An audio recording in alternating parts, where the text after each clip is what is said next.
This conference will now be recorded.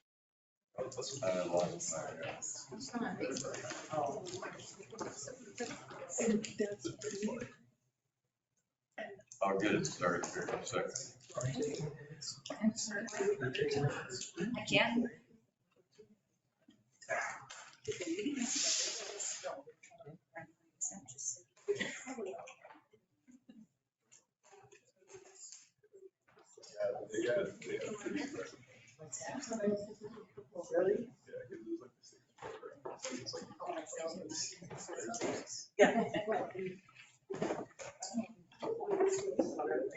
All right, we'll call the meeting to order. Roll call. Mayor Reese, Here. Councilmember Ost, Nelson. Here. Davis. Here. Schultes. Here. O'Brien. Butterfield. Osmus. Here. Bagerly. Here. 6 present, 0 absent. 0 absent? Or, No. I'm sorry, 3 absent. Can't count. Must be quite the day. Sorry. Get a flag up there, we'll do the pledge of allegiance. I pledge allegiance to the flag of the United States of America and to the republic for which it stands, one nation under God, indivisible, with liberty and justice for all.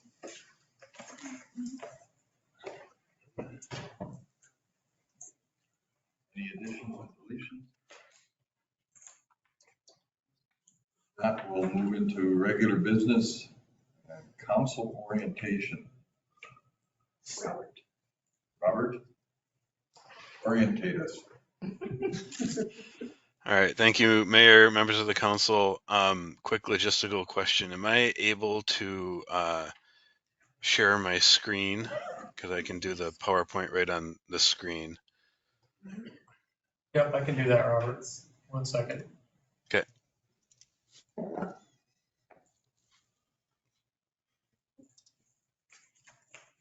Are you able to now? Let's see.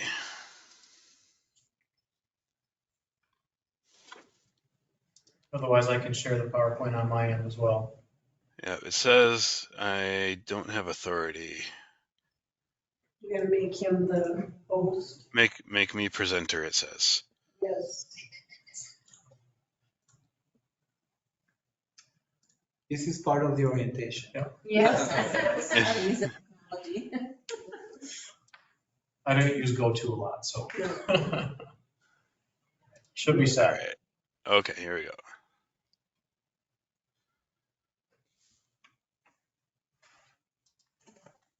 All right.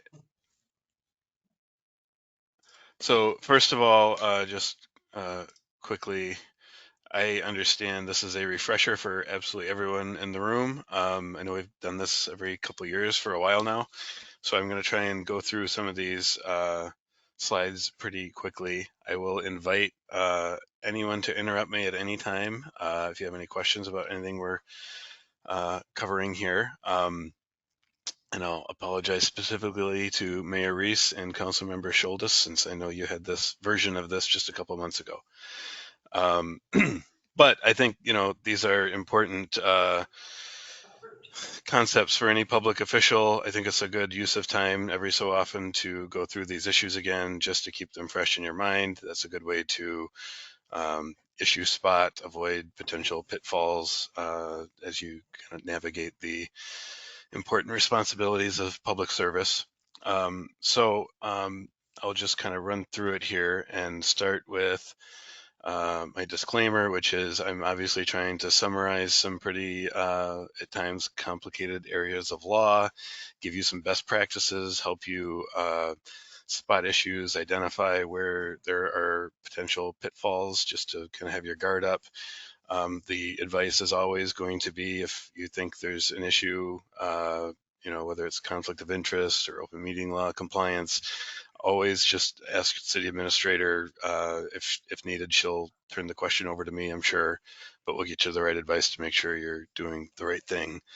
And I recognize that literally everybody in the room is always trying to do the right thing. So this is, again, just to try and give you the tools you need to make sure you don't inadvertently run into any trouble with any of these issues. So with that in mind, I'll start with just some basic kind of putting this all in context.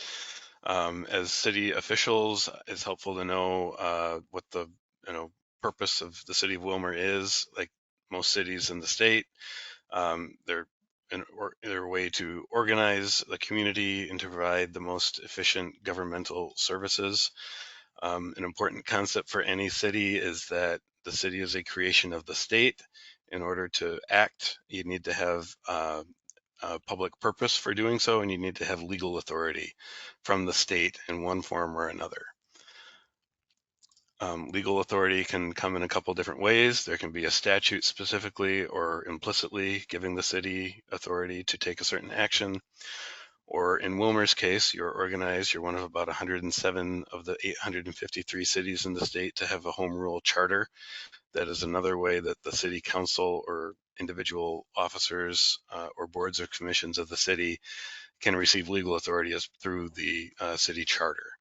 So statute allows cities to organize this way, allows cities to basically establish the organization for their own government this way, and allows cities to assign powers to different entities within the city. In Willmar, the city council is sort of the default actor, which is to say any power of the city can only be exercised by the city council unless you can find a specific delegation of that authority, either in the charter itself or in some other policy document, an ordinance or resolution that the city council has passed. In Willmar, the mayor has some unique responsibilities that are listed here. Obviously to preside at meetings, some, I think, unique responsibilities as compared to other council members to coordinate with the city administrator and oversee the administration of the cities. Obviously, the mayor proposes the budget and kicks off the budget process every year. The mayor has the authority to veto certain city council actions and cast tie-breaking votes when there is a tie vote on certain actions. Some actions, by definition, cannot have a tie vote, such as passing an ordinance, which requires 5 council member votes. But the mayor also has emergency powers. Some of you will remember Mayor Calvin exercising emergency powers to declare the emergency when the pandemic first started, for example. Obviously, those actions have all been unwound at this point, but they do reside with the mayor, usually subject to city council ratification, and the mayor is the ceremonial head of the city as well. By contrast, individual council members don't have individual responsibilities or individual authorities to act on their own, generally speaking. The city council member's authority comes from the member's position on the council, the member's ability to vote, and as a member of the council, shape the policy of the city. There's, as indicated here in the slide, there's no specific individual responsibilities given to council members in the charter, except the responsibility to take the oath of office like every elected official. Like most cities of any size, the city has a city administrator as a recognition of the fact that the city council cannot just, you're all public servants, you have other demands on your time. You don't have, either individually or as an entity, the time or resources to run a city of this size. That's why you have professional staff, the lead among whom obviously is the city administrator. And the city administrator has specific responsibilities defined by the city council in ordinance, City Code Section 2-37, authorizes and charges the city administrator with supervising and controlling all departments and divisions of the city. That excludes some of the charter boards that operate autonomously, like the hospital and the utilities commission. The city administrator is the primary liaison to the council to keep the council abreast of important projects of the city. Obviously, the city administrator coordinates when council approvals are needed and supervises staff's effort to prepare those items. Importantly, and we'll get to this in a minute, the city administrator is responsible for labor and employment personnel actions, generally speaking, including the responsibility to oversee the negotiation and settlement of all labor contracts with unions in the city. We should note the police come under the authority of the Police Civil Service Commissions. The personnel actions within the department are generally within the province of the Civil Service Commission. But this slide, if you can see it, tries to break down what responsibilities fall under the city council and which have been delegated through ordinance to the city administrator. So you see the types of actions that the council approves generally are at a higher policy level.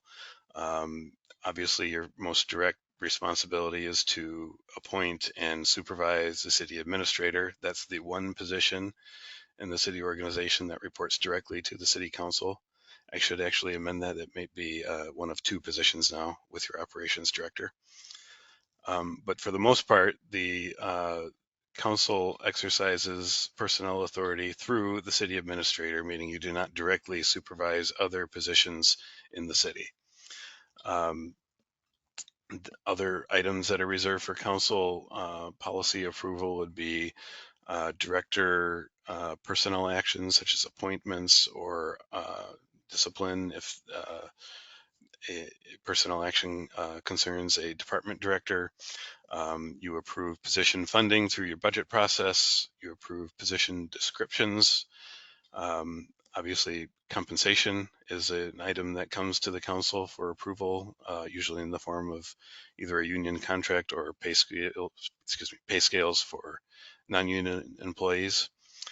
The personnel policies by which city employees are bound are matters of policy that the council approves. And while the city administrator oversees the negotiation of labor agreements, obviously the city council must approve the agreements before they can take effect. Otherwise, all personnel responsibilities have been delegated to the city administrator to supervise the departments and staff of the city.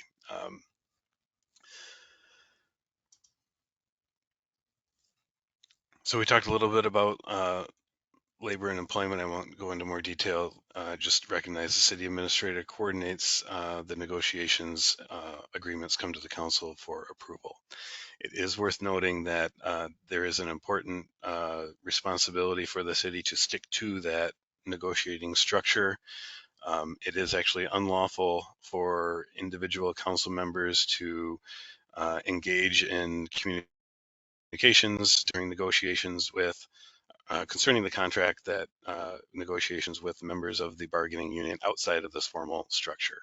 It's an unfair labor practice both for the city or for members of the bargaining unit to initiate that kind of contact outside of the context of the formal negotiations. One of the reasons we spend time trying to separate responsibilities between the city council and the city administrator is that there is a responsibility for the city to indemnify, defend elected officials when they're carrying out their duties. That responsibility ends if a member of the council is operating kind of outside of this structure we've just talked about. So we talked about the role of individual council members. If a council member is venturing outside of that role and doing something the council member does not have authority to do, either acting or attempting to set policy or bind the city to some agreement unilaterally, or for example, exercising or attempting to exercise supervisory authority of a city staff member that is not directly subject to supervision by the city council.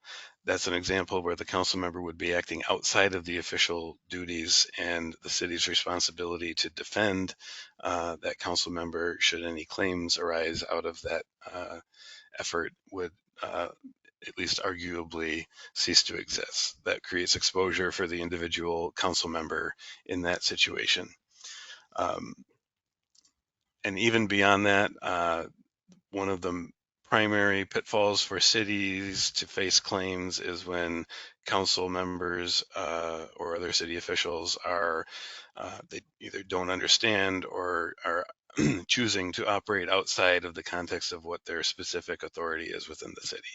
That's the kind of climate that creates uncertainty for your personnel, unclear whether, who's calling the shots, who do they report to.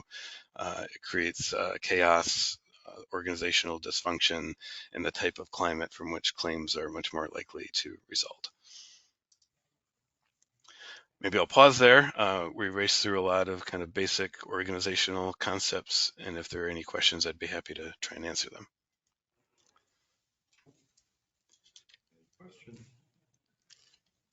No questions, Robert? No questions. Okay, we'll fly right through then. Next concept, conflict of interest.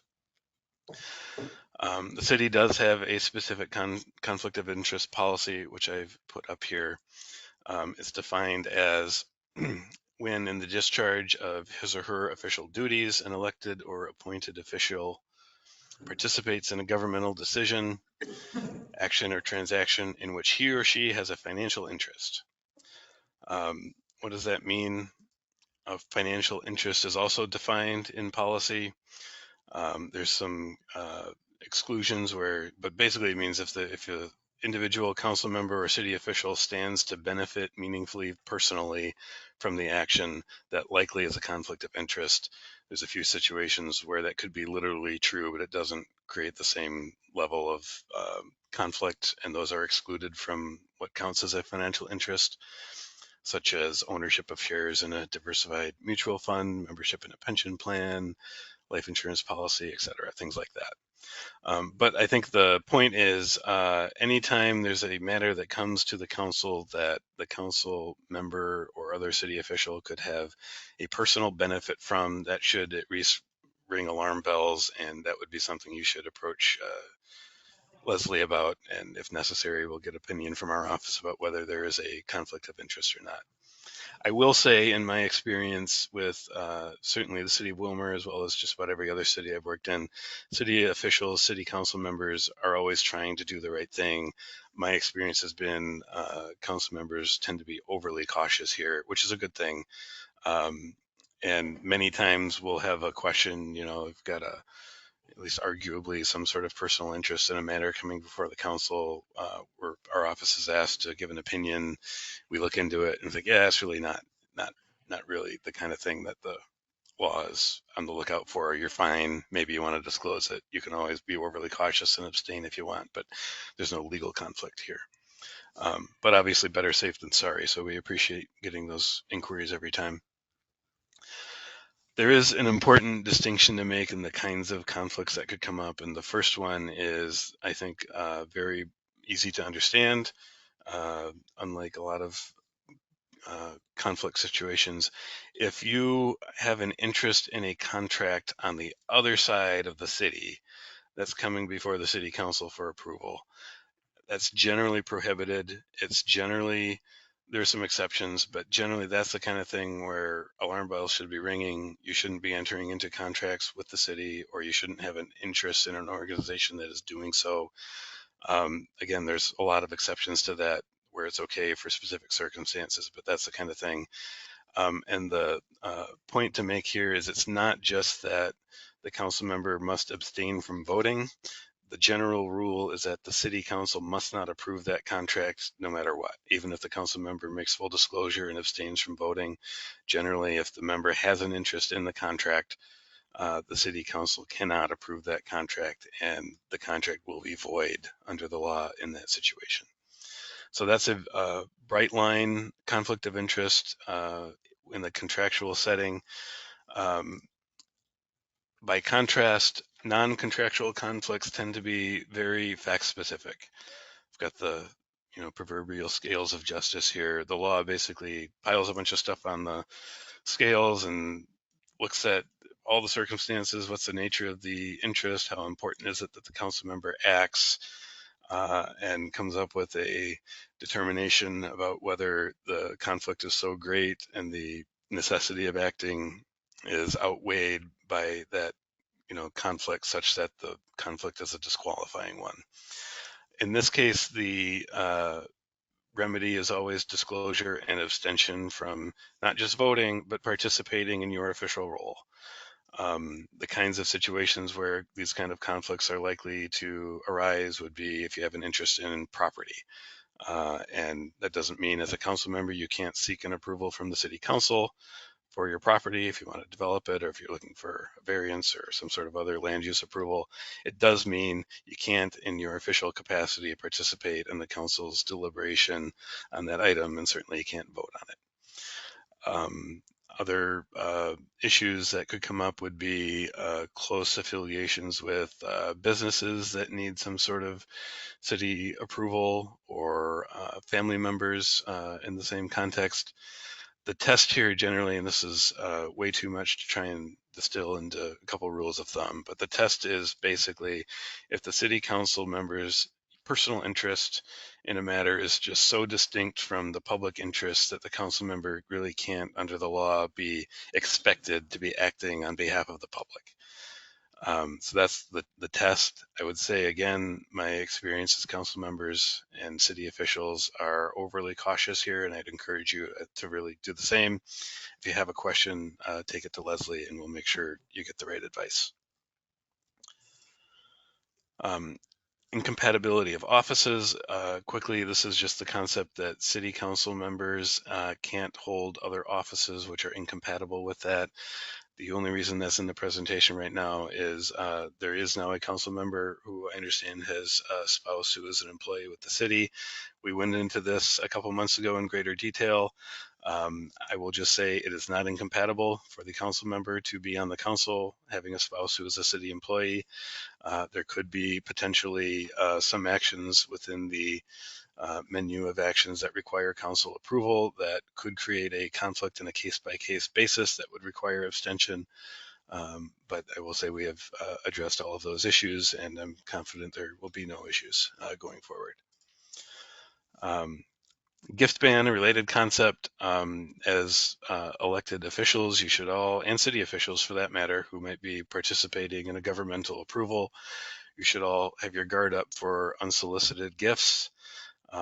The Minnesota rule is pretty stringent. Anything above about $5 in value from an interested person would run afoul of the gift ban. The challenge with this is you don't know who an interested person is. You don't know who's going to be on the agenda in a meeting or two. So the advice would be, unless you're in a situation where the person is known to you and it would not be unusual for you to be exchanging gifts with that person, which I would expect would be family members or close friends, I would encourage you to not accept any gifts, or at least before doing so, bounce it off Leslie for an opinion about whether that would be an appropriate act. Any conflict of interest questions? If not, I will move into the open meeting law part of this. Not hearing any. For the open meeting law, I think everyone at this point has had training on this. I'm going to go pretty quickly.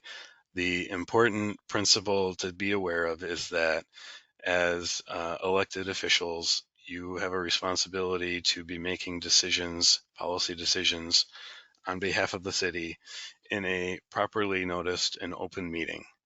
The open meeting law applies to all meetings of cities and standing boards and commissions of the city.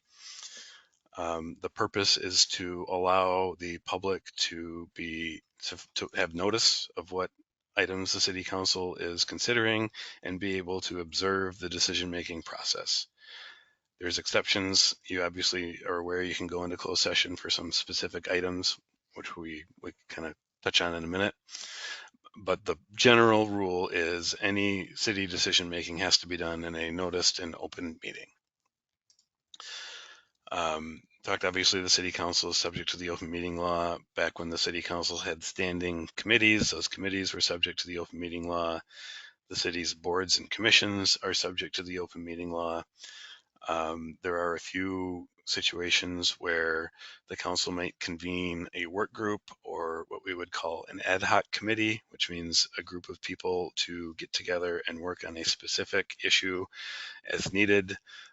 Those are not, by definition, subject to the open meeting law, but that's because they don't have authority to take action on behalf of or bind the city to any specific action.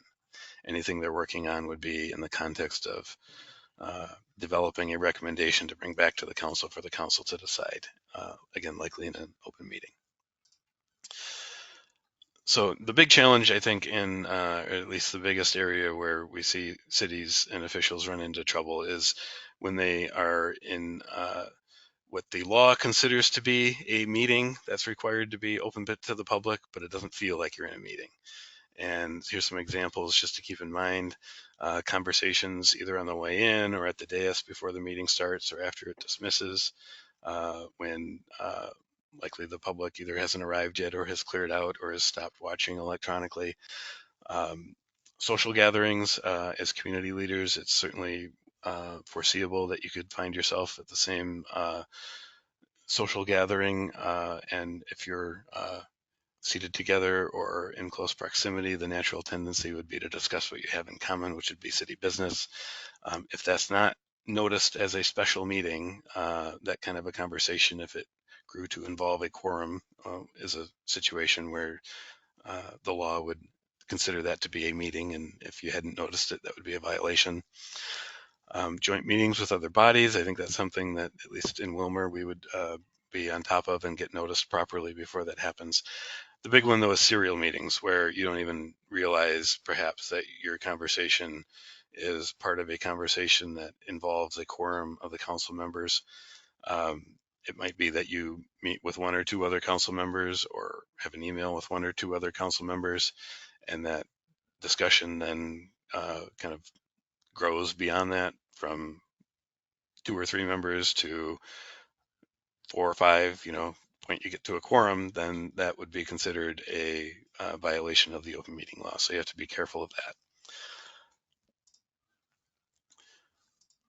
And the biggest situation, probably the single biggest cause of open meeting law violations is email, when council members either respond to a message that went to the whole council and a discussion sort of ensues on an item that's really should be discussed in an open meeting, or where maybe there's never one email that involved the whole quorum, but one member replies to somebody who forwards it to another, who forwards it to another, and before you know it, there's been a email string that is expanded to include a quorum, even if a quorum was never on one message. Email, again, by far the biggest risk, I think, to open meeting law compliance. The recommendation that we've developed is, you'll notice if we have to email the council, we will likely send it just to either the mayor or Leslie or both, but then the full council will just be blind copied. So the BCC function is important because that prevents any recipient being able to reply to all.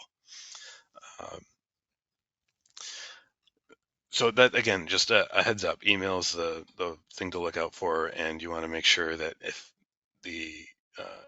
matters of city business are being discussed in email, that's kind of again, alarm bell should be going off. That's the kind of thing that needs to wait for a properly noticed open meeting. Julie. Okay, so let's say you had some information on a matter that the city was working on, and the city administrator or the mayor wasn't going to distribute it to all the council members. How would you work around that, or what do you do?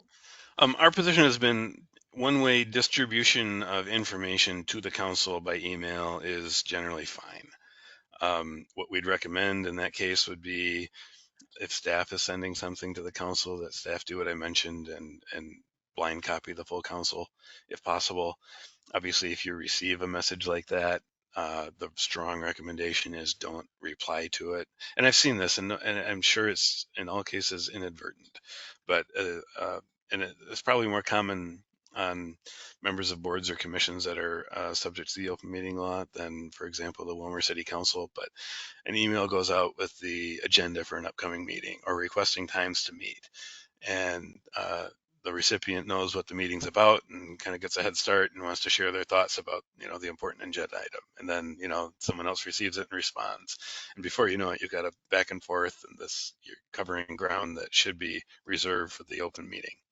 So again, it's almost impossible, I think, for councils to function without receiving information through email. We do have kind of best practices for how that could be accomplished. And the key is not to not to respond to that and let discussions about what was sent out ensue outside of the open meeting. Did that answer your question, Julie? All right. Robert, Yes. would you address text messaging? Yes. Text messaging, the same rules that I'm talking about here with email would apply to text messages. I hope there's not like a group text going among a quorum of the city council. I would say if there is, I would recommend against that. So the risk is probably more on the line of a serial meeting, an inadvertent serial meeting through text messages as well. But the standing advice would be, if it's a matter of city business, and you're engaged with other council members on discussing what, how you should handle it, what the policy should be, how you should vote on something, you ought to save that for the city council, save for the properly noticed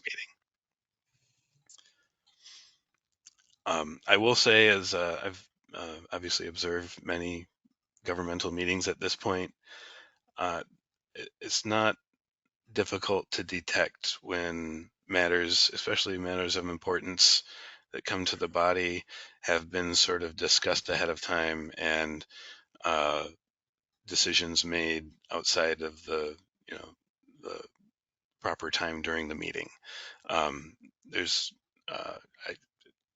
I would expect this would be true for news media covering such a meeting. If it ever looked like that happened, I would expect you might receive a data request for any emails, text messages that might have been exchanged on the topic that was lightly discussed during the meeting. So it's I guess standing advice, just be cognizant that any discussions, deliberations, kind of determining what your vote's going to be, what your policy of the city is going to be, those discussions should be reserved for the meeting itself and not debated ahead of time among the council. Certainly not in situations where it's possible, either through email or text messages, that that conversation would include a quorum or more of the council. And obviously a quorum or more of the council is, I'd say, 5 members. That's defined in your city charter. I would also say 4 members and the mayor on a matter that the mayor could break a tie would also, under the open meeting law, likely be a quorum. So that's the rule of thumb.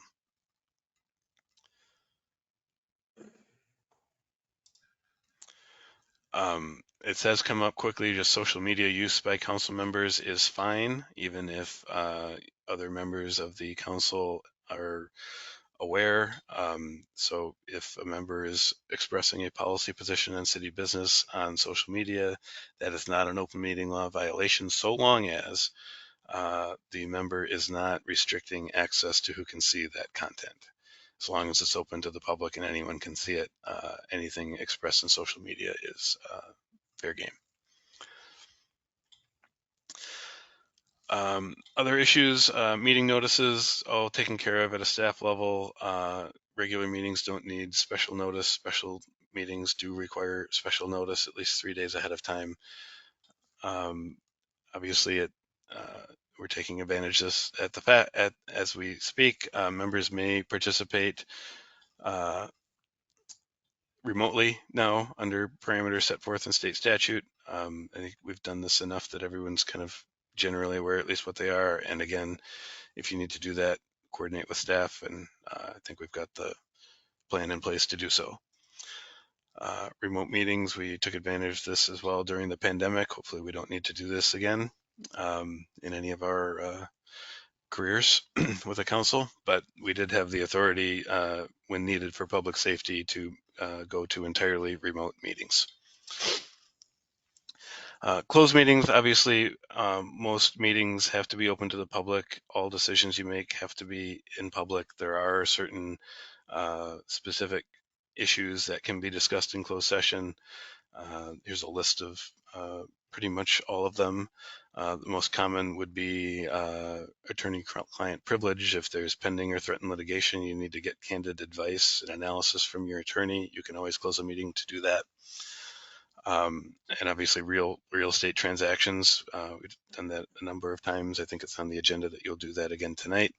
The purpose of that is to allow the city council to formulate positions in negotiation in closed session without having your potential counterparties be able to, hear what sort of bottom lines the city's coming up with or negotiating strategies the city's coming up with.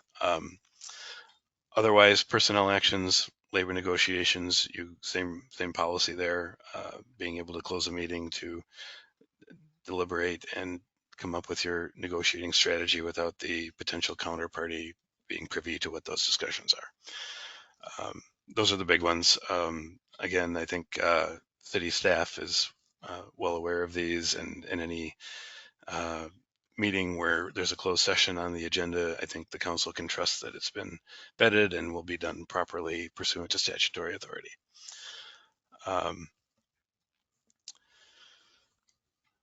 Quickly, I think everyone's aware there are consequences to open meeting law violations, both individual and institutional.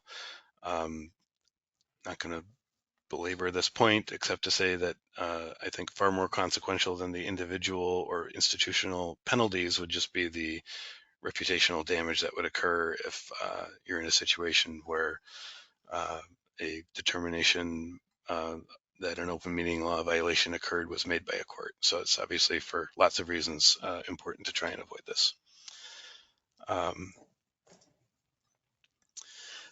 We're going to talk about data practices next. Again, I'm going to go pretty quickly. The one thing to note is there's obviously some overlap here. Data that is not public or protected is frequently associated with meetings that may be closed. You may get, in advance of a closed session, you may receive documentation either from our office or from staff that under the Data Practices Act is private and confidential and cannot be publicly shared. But it's not a perfect alignment there. There's certainly a possibility that you could receive data that is confidential or otherwise not public, but you are not able to discuss it in a closed meeting. So there is some protection here that if you have to discuss something like that in an open meeting, there is no violation of the Data Practices Act in doing so, as long as you don't, beyond the discussion in the open meeting law, distribute that private information. So official records, Data Practices Act, official records that must be kept by cities are generally records of meetings, every action taken at meetings. These are accomplished through your meeting minutes. Contracts, resolutions, every official action the city takes, the city council takes, has to be documented and preserved under the Official Records Act. Records retention requirements, any records that do exist generally have to be kept pursuant to a records retention schedule. And I know, again, that's primarily administered at a staff level. For the council purposes, just understand that once city data exists, there's going to be policies that apply for how long it must be preserved. And if it's an official record, it will need to be preserved in perpetuity. So with that Data Practices Act, the general, again, like the open meeting law, there's a general rule here you should be aware of, which is that any data, any information that you have in your possession that in any way relates to city business is presumed to be government data. It is presumed to be public. so that if any member of the public were to request it, it would likely need to be provided. That's the general rule. There are lots of exceptions. The Data Practices Act is a complicated statute to the point where I, in our office, pretty much will not give an opinion just off the top of our head. We will always need to consult the Data Practices Act because it is very detailed and it's impossible to really reduce to memory. So with that, we're just going to do some kind of high-level concepts to help you, issue spot, be aware of responsibilities here. Government data, it doesn't have to be in a file cabinet at City Hall. It's wherever it's stored, wherever it's kept, in whatever form, whether it's printed on paper or, as is more and more the norm, electronically stored. It doesn't have to be stored on your city computer. If it exists on your personal or work computers, that still means it's city data and it would still need to be produced. What that means is the strong recommendation is try not to commingle your personal devices and personal files with your official city files. If you have city issued devices, which I believe you all do, try and keep any files you have there, or better yet, don't save them to your hard drive at all if there are city directories where it can all be obtained. And the reason to do that is so that you're not requested to turn over your personal device or your work device so it can be searched in case the city receives a data request that you might have data that's responsive to. So it's as much for your own benefit, I think, as it is for the city, although I think the city certainly benefits from you observing that distinction as well. Data, usually, this is kind of how the Data Practices Act classifies it. It's presumed to be public. It can also be private data if it's on individuals, or non-public if it concerns a certain type of data that's protected, or confidential, which is the highest level of protection. And again, this is not something that individual council members need to administer. City staff in our office will administer that, but it's more of just to raise awareness that in your role as council members, as elected officials, you will at some point or another be provided information that you need in order to make a decision that the Data Practices Act is going to consider to be protected, that you must not disclose to members of the public, or even potentially other members of city staff, or anyone that isn't provided the information on the front end. Some of the most common ones to be on the lookout for would be emails or formal memos from our office on matters that are either currently or could result in contested litigation. We would give you attorney-client privileged warnings before sending any such messages or memos. Labor relations information ahead of labor negotiations or ahead of contract approvals. Personnel actions, if there's one of those matters I mentioned at the beginning of the presentation that needs to come to council for approval, you might receive some information that's protected that way.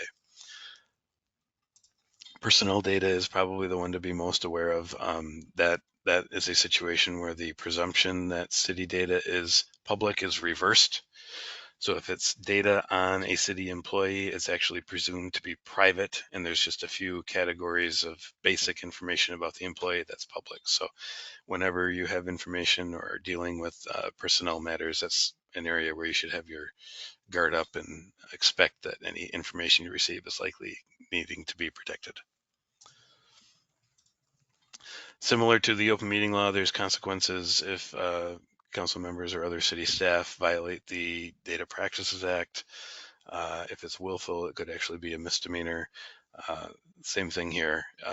The institutional damage is probably greater than any of the specific penalties provided. So just to be on your lookout. So that's the end of the presentation. Again, I would invite questions if you have any questions about anything specific relating to anything we covered. If something comes to you after this meeting, you can always reach out to me or through Leslie, and we'll try and get your question answered. Hopefully, again, this was a refresher for everybody. I think everyone has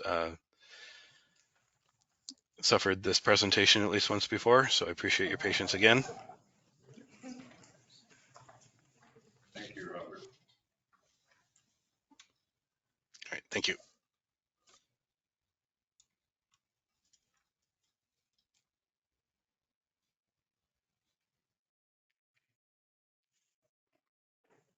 Are you ready to move on? Or Yeah, if nobody has any questions, concerns, anything? that's the next agenda item is the special assessment policy.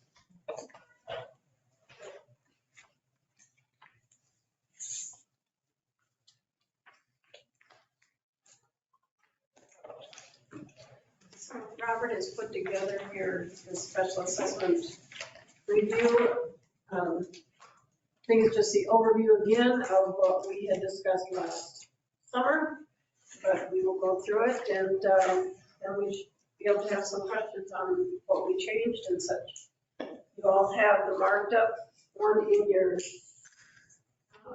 binders along with clean copy too. So everybody has a marked up one and a clean copy.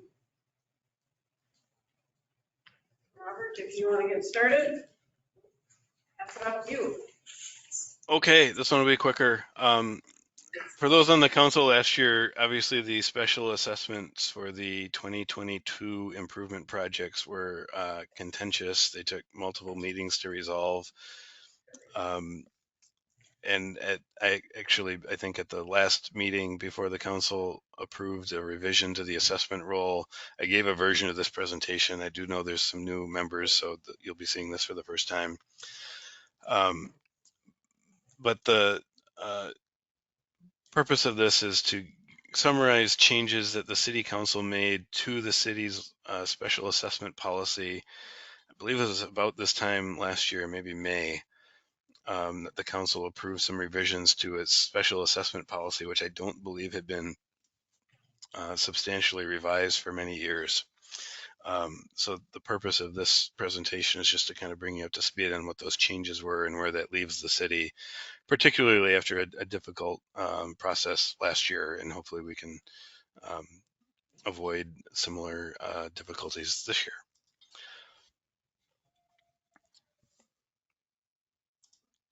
So I'd say there's broadly speaking, two categories of changes the city made to the special assessment policy last year. And only one of them is really pertinent to the kind of nuts and bolts of administering special assessments for your annual street improvement projects. So we're going to spend the most time on that. The other category was pertaining to new development. So when infrastructure is installed to serve newly developing areas, usually on the periphery of the city or even on properties that will need to be annexed to be served. And the theme of the changes pertaining to that new development was there were some very specific provisions about the city installing infrastructure to serve newly developing properties, assessing 100% of the costs of those projects back to the city, and very specific procedures that in, I think, our office's view, and I don't want to speak for other parties, but I believe the city engineer, Jared Vogie, had shared similar concerns. That for the most part, those are projects that ought not to be constructed by the city and specially assessed, because it leaves the city exposed in the event that the development is unsuccessful or the developer does not see the project through. Those are situations where we would rely on the city's subdivision ordinance and enter into development agreements, and I think in most situations require the developer to install that infrastructure to city standards pursuant to city inspections, provide security to the city to make sure that the infrastructure gets installed correctly and the project completed. And really projects that would be handled outside of the specific Chapter 429 special assessment process, which again, I think, not to say that could never be an option or never make sense, but generally under the circumstances, you'd want to handle those through development agreements as mentioned. So the changes we'll talk about more today dealt with the actual mechanics for imposing special assessments on properties that are benefited by city infrastructure improvement projects. And the theme of the changes that we made in that area was to remove provisions that required specific percentages of the project costs that the city would incur to be assessed against the benefited properties, and kind of rely on and elevate the special benefit principle, which is really a constitutional requirement that the city not impose a special assessment on a property in an amount that is greater than the benefit. And the benefit is the increase in market value to that property. So an example of that is in this slide that you can see, the presumption was that 100% of all costs for, I believe this was for new construction, which we just mentioned, would be assessed against the property. Here we're removing the specific percentage and saying that the assessment will be calculated according to the special benefit principle. And again, we'll talk about what that means exactly in more detail, but it removes the specific percentage and I think empowers your consultants and city staff to exercise judgment to make sure that the assessments are reasonable and do not exceed the benefit to the property. That's the theme of the changes we're going to review here on these slides.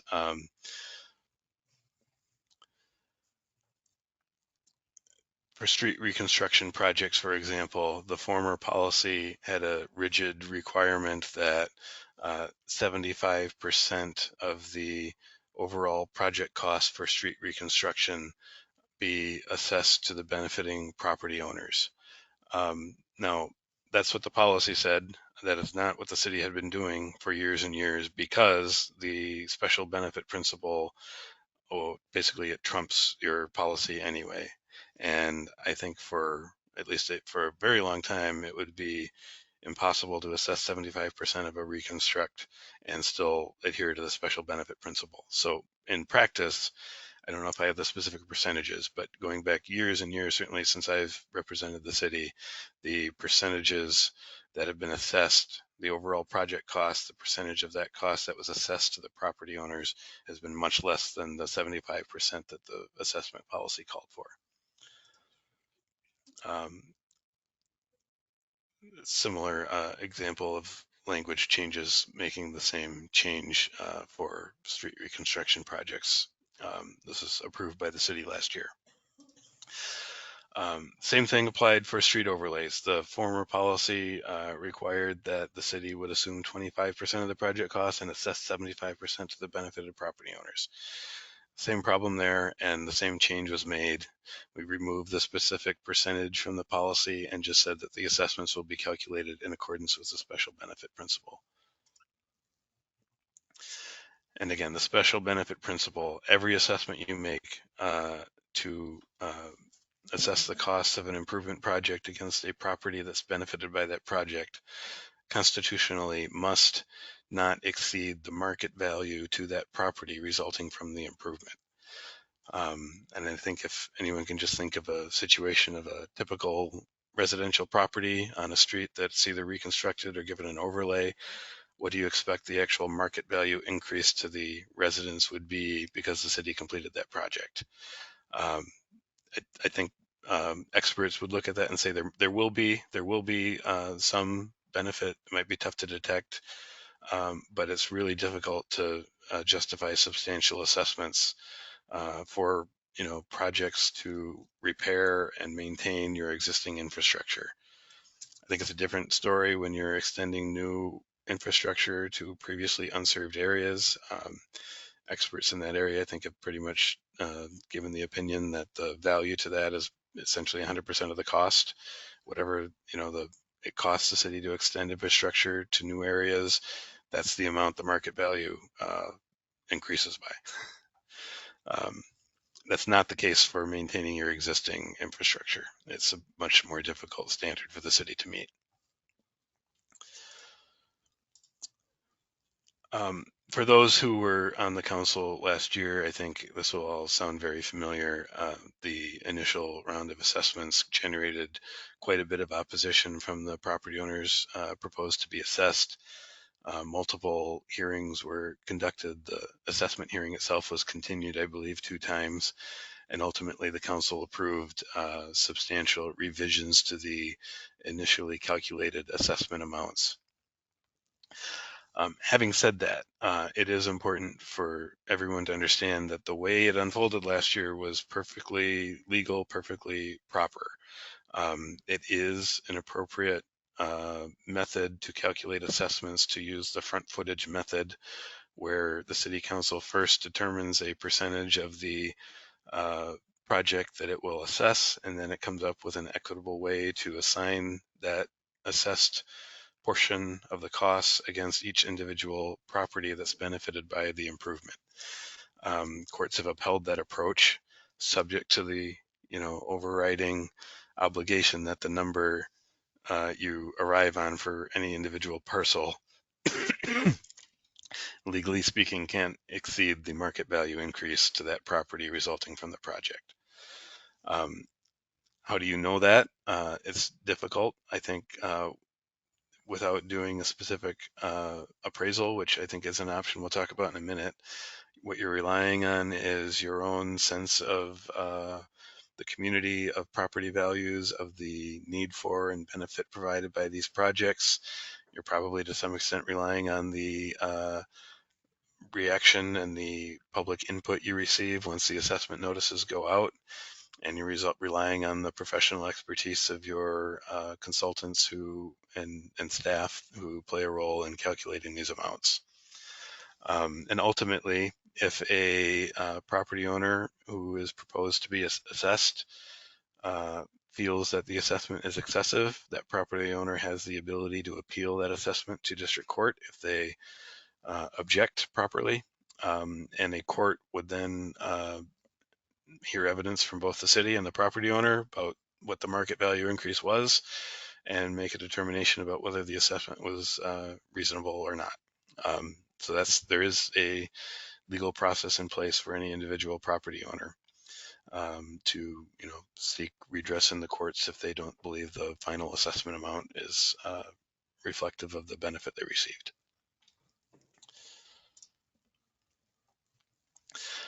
So on top of all that, for a Chapter 429 project that you intend to finance through the sale of bonds, of tax-exempt bonds, there is a requirement that at least 20% of the overall project costs be assessed. So on the one hand, you're limited in that you cannot assess more than the properties collectively, their market value will increase as a result of the project.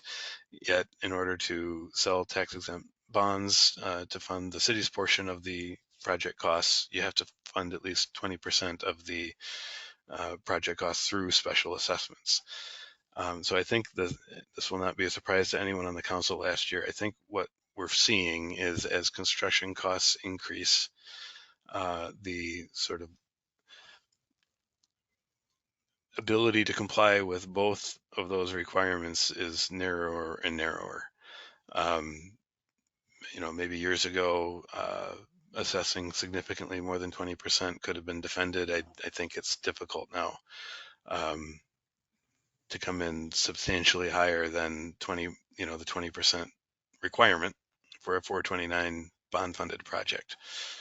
So it just makes the council's and staff's and your consultants' jobs more difficult, and try and make sure that you kind of thread the needle. I think it's more and more difficult to do that.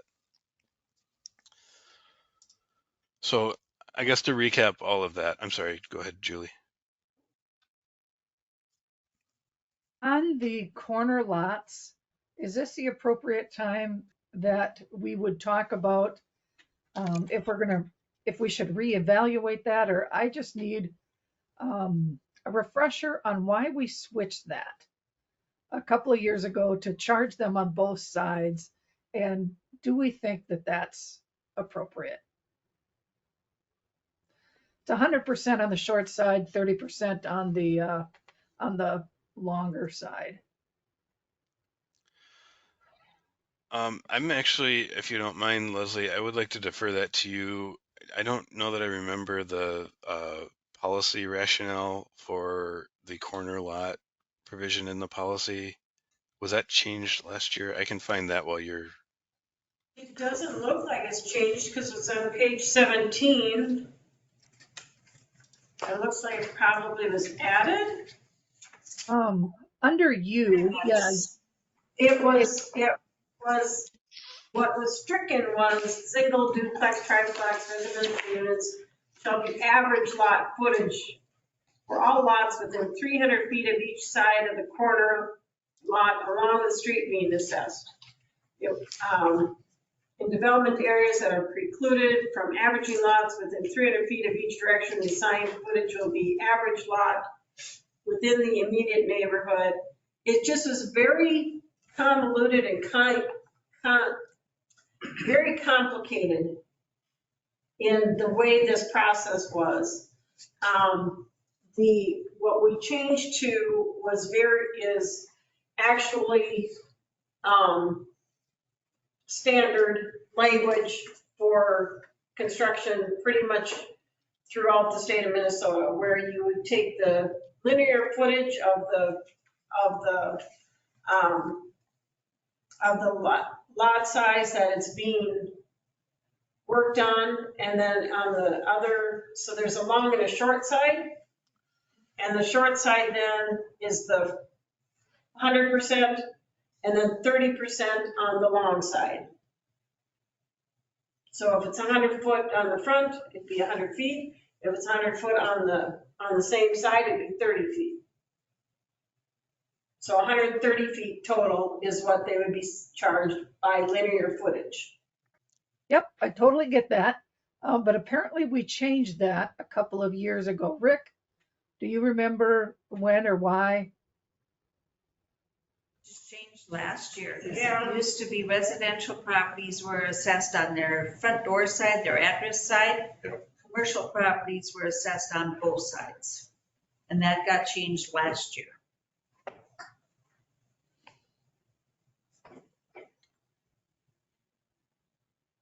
It's not under this one. Is there a different calculation? I mean, I can understand like the side that, like where the utilities are and some of those types of things, but I don't like it either, Julie. And I know there's lots that, people are like, why would I own a corner lot? It's just kind of routine. And so I'm just curious. This was added and I think we were, it was added, but I don't know how that applies in other cities. And I just know I took complaints about, why would you own a corner lot?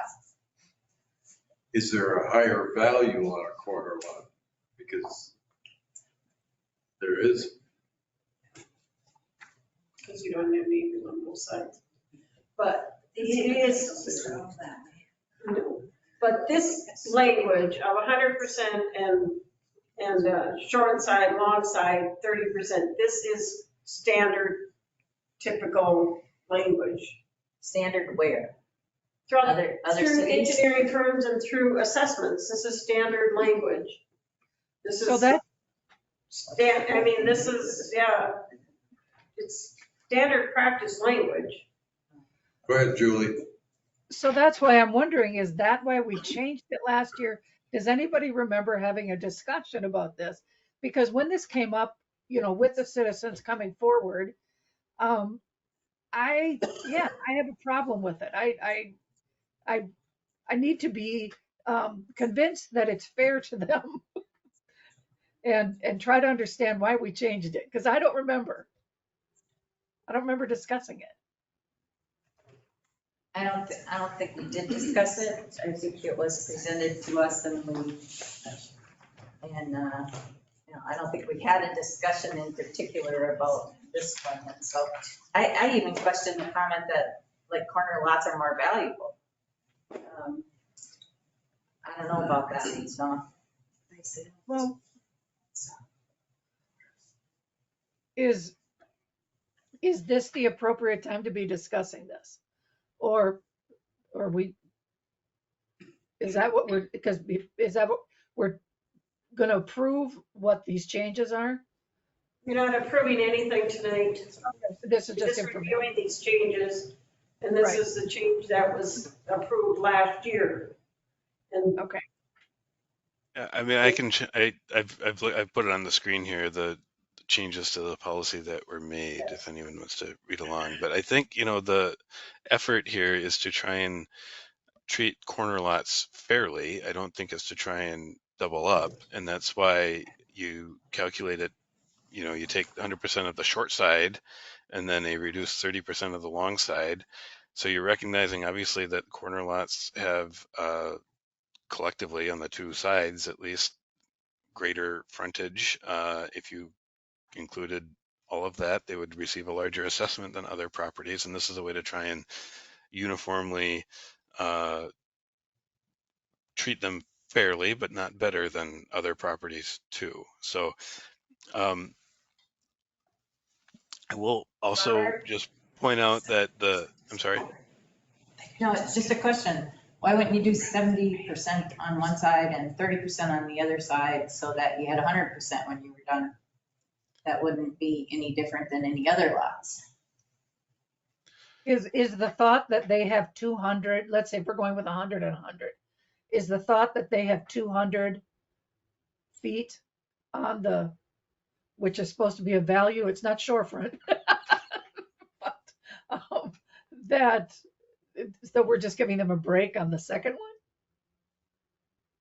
Kind of, I think so. I mean, I think why would you do it this way is because you're recognizing that a corner lot is going to really, I mean, just as there's a burden in being assessed, the corner lot also is benefited twice from these projects. And what's the measure that reflects that without being completely unreasonable and unduly burdensome for the corner lot owner? The one clarification though is that applies to the costs for the street reconstruction or overlays. It does not apply to the utilities. The policy says that the utility costs, you'd only be assessed for the costs on the side where the service to the property is. Since this in is a more causing issue with that, because this says the side, the street address side, well, you have houses that the street address side does not have the water and the sewer side. Their water and sewer side is on the back side. How are you supposed to charge them then? Because that was part of this issue too. But that could be changed, that you assess on the side where the water and sewer are, regardless of the address. And regardless of the size, if that's the larger or the shorter? If you just went with the one where they're attached? Does anybody know, does our county assessor put a higher value on corner lots? You have a past assessor right here. Yeah, I know. In my past years, we did not find that the sales justified that. If anything, sometimes corner lots were a deterrent because you've got the traffic noise on both on residentials. So we could never justify valuing those higher than a regular lot. Currently now, like I said, I don't know what sales are in the past, 7 years since I've been in that position, but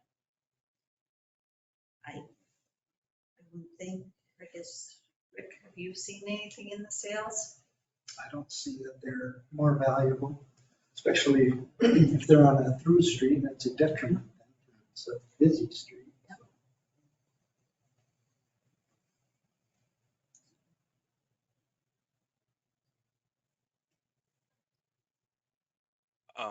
I'm not sure I have the explanation for whether this is the exact right approach. I think I understand the objective in this language, which is to, again, try and accurately reflect and treat the corner lots fairly. Take, 100% of the short side and 30% of the long side. Yes, they'll be assessed more, but in theory, either of those assessments would be less than their neighbors who are not on corner lots. And it's an effort to try and come up with some uniform calculation that accurately captures the value to corner lots from the city's different projects. But certainly it's, a policy question for the council. And if there's a consensus on the council that this is not working, or you just don't like the way it's working, having seen it now 1 year, and we can always amend the policy. Policy before this was the address side. Yes. Yes. And again, I can't speak for Jared or city staff when we developed this and when we worked on it last year. I think the concern was by limiting it to the address side, that's potentially kind of an arbitrary determination as well, without actually taking into account the layout of the lot and whether the address is on the short side or the long side of the lot. And this was a way to try and more accurately and uniformly calculate assessments for corner lots. But You can do it on the longer side. I think part of that perpetrated this was that 13th Street and Highland Road, that all of Highland Road which would be on the west side of 13th Street, those are all Highland Road addresses, but they receive all their utilities except for one lot off of the 13th Street project. I think that's where this kind of spurred the change or whatever it was that stretch there. It seems like a good change to me, especially going away from the side of the address. And I feel like by moving that 30% to the longer side, you're trying to be generous to the landowner, recognizing that they are going to be assessed for both sides of the property. However, it also seems fair to assess them for both sides of the property. If we believe that you as the owner are receiving a benefit from the street, you're going to get twice the benefit in theory. Well, like the Highland Road one, their address is Highland Road, but most of their garages came off of 13th Street, but their address was Highland Road, so that plus their utilities came, not all of them, but most of them came off of 13th Street. I think where you're gonna run into an issue is, say they get assessed on one of the streets, and then 3 years or 4 years later, they get on the other. Where then you've got your useful life of, are you gonna use useful life on both sides? Or are you gonna give them double whammy, basically? Well, if you're charging them, if they're getting charged on a corner lot, that means you're doing their street at that time too. You're doing both streets at the same time. You're not doing, I don't think that you would be charging them the corner lot if they're not doing some work on that street. Because you usually go in so far on a corner lot, on a new street. You're gonna do one street, but then their other street coming this way isn't gonna be done that same year, typically. And this street could possibly get it in 2 years, 3 years, maybe even a year. They would. They're getting 100% on this side, plus 30. And with today's costs, it's quite a substantial amount and hard to justify that as far as their value of the In property. Pheasant Run this year in Rick's area, we're doing all the streets there, so like there's gonna be several corner lots are gonna get on both sides. Right, but Pheasant Run isn't being charged this way. No, Sprinkler, that's the that's different. It's a unusual mill and lots. over lot, yes. It's a mill and overlay, and all of them are unusual lots. That's Yeah. being calculated by parcel and not linear footage. What do we do on cul-de-sacs? I had a lot on a cul-de-sac, huge lot, but I only had like 30 feet at the, At best, yeah. Then those are irregular lots, and there's still a percentage. of benefit for, based on a percentage of the benefit that everybody else is getting, benefit for the street. I think they had a Because good your water and the calculation. sewer are the same. Your water and the sewer are the same charges. It's the linear footage for the street and the concrete work that are figured in a benefit basis, because it's just not right that you're only charged for 30 feet and your neighbor at the corner is charged for 130 feet. Julie? I think they had a good calculation that they used for the cul-de-sacs with, the pie shape. And they were able to explain that. Jared explained that to cul-de-sac owners. But Average lot size by the width of the cul-de-sac, by the width of the lot. But I'm just Middle. I'm just wondering if the rest of the council feels it's fair to charge people twice on. I'm content with the status quo, because again, I feel like you're not charging them twice, you're charging them for each road. If they're getting twice the benefit, they're gonna be charged twice, and one of them's coming at a 70% discount, and there's either one of the two. Just wait till Vinci has to have their street. That's different, You got three. because that's me. No, Change that year. just to follow up with what Justin just said, is that you have a driveway and that's the side that you go in. And so you're on a corner and maybe you have a sidewalk or whatever, but for the most part, you're no different driving down that road than anybody else. And so I think we needed to make some justifications to long side or short side or something, but I don't like what we have right now. I just think it says don't buy a corner lot. So.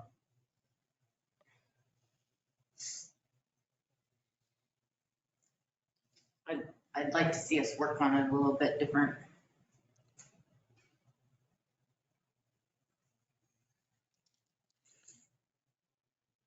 Well, we're not taking action here tonight, No. And so we're going just have- over what our Review policy other- is. other cities' assessment policies, but this, this was what we,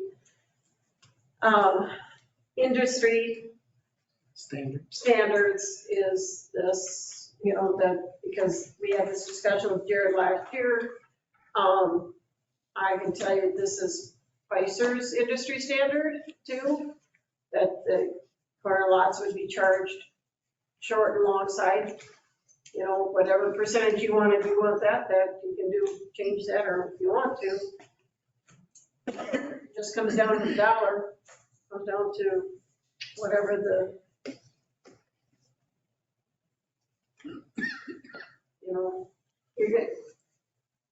you're gonna be wrestling with some pretty big, lots. All right, Irregular. well, again, we're not Nope. taking any action. Robert's still reviewing, so Robert, Review. All continue. right, thank you. I think just about done. So I wanted to just summarize kind of the high level principles that the council needs to adhere to when and staff when they're developing the assessments, and council when you're approving them. Obviously, as we talked about, the nuts and bolts method of calculating these assessments for each benefited property by using a front footage method according to your policy is valid, has been upheld by courts in the first instance.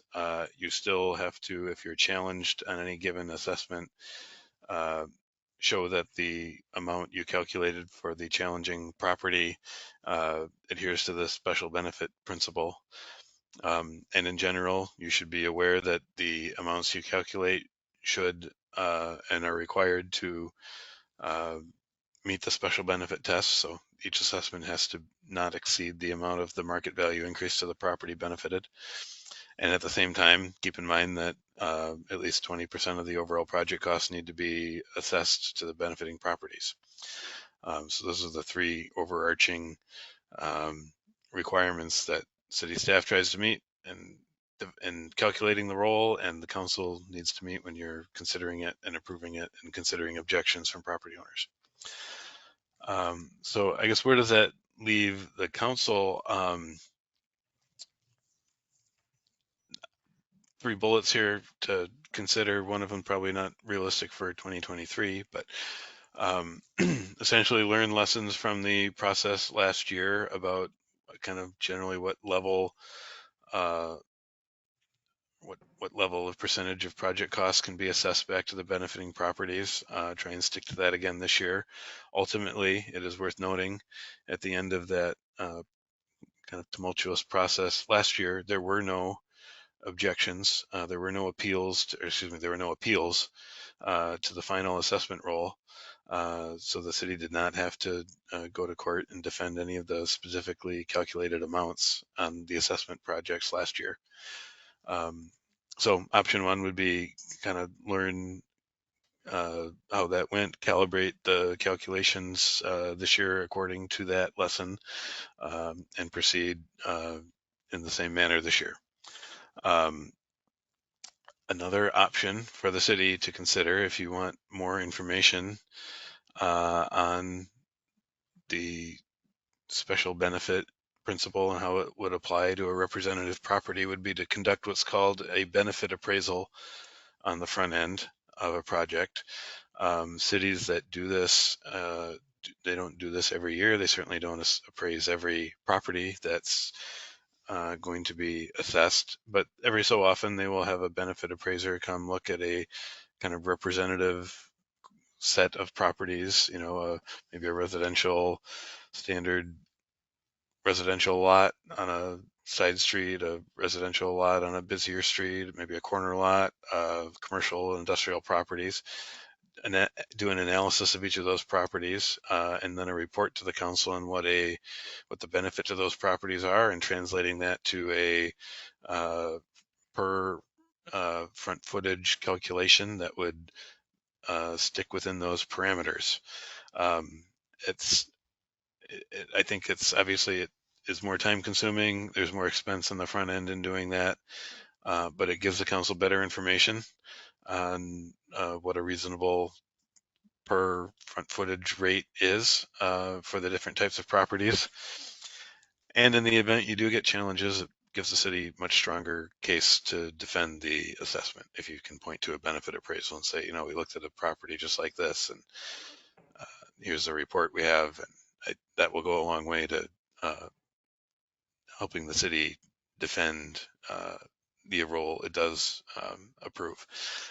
Having said that, again, I've represented the city for 10 or 11 years now, and I think there's been one, maybe two assessments out of all of the individual properties assessed on the assessment rolls. Each of those years, there's been one or two that have actually appealed to district court. And in those cases, or at least at this point, I can only actually remember one. The city did prevail in that and have the assessment upheld. So this has not been a big problem for the city in previous years. Certainly last year was the most difficult process I can remember. But proceeding in the manner that ultimately worked out in 2022, I would anticipate a similar result this year. And then the final bullet here, again, this is the one that's probably not realistic for 2023, given the timing of your projects, but you could certainly explore and investigate moving away from special assessments entirely. Some cities have done this. I think there's some challenges in Willmar to doing this, but it's not to say it's impossible. And if the council wanted to give that direction, I'm sure staff in our office could explore alternatives and come up with some recommendations for the council to consider. One obviously would be just funding all your improvement projects through the property tax levy. It's not going to be an insignificant move for the council, and you're always going to have the timing question and a fairness question that, projects that happen to be before the council made that policy direction get specially assessed. And then after that, all properties in the city will pay the same rate. So there's always going to be that difficulty with how do you time it and not treat the projects that were specially assessed before the policy change unfairly. I think that's where I would leave it, except that obviously I will invite any other questions about any of the specific amendments made last year or any of the kind of overarching policy considerations and legal requirements that play into this process. Any other questions? Doesn't seem to be any more, Robert. Thank you. Okay. Thank you. We'll move on to closed session.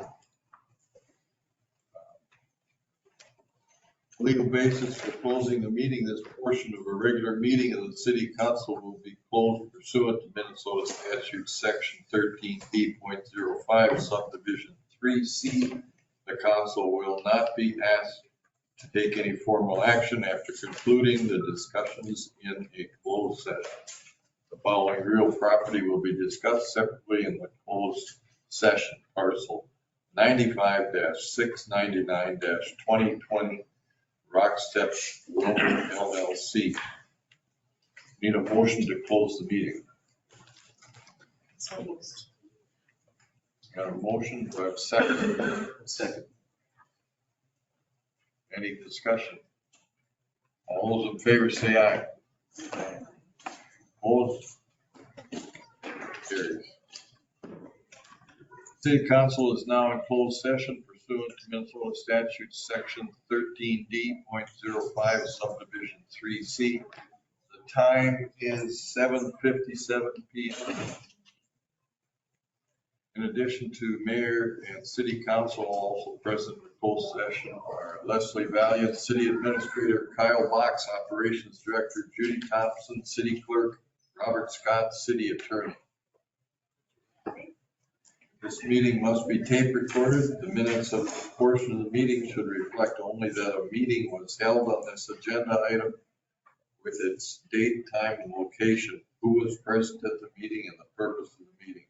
I will now call on our city staff to lead the discussion in regards to that parcel.